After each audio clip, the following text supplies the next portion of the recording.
I'd say the optimal journey for a merchant is one that ends in a conversion. That's what merchants are there to do. And when it comes to online journey hijacking, well, it clearly stops that from happening, right? Unfortunately, what's happening is that journey hijacking is actually siphoning traffic away from the merchant's site.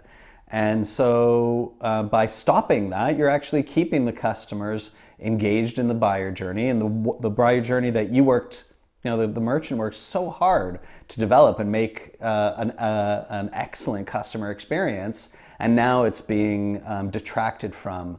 And so I think that preventing the journey hijacking is actually helping to deliver the customer experience that was actually intended in the first place.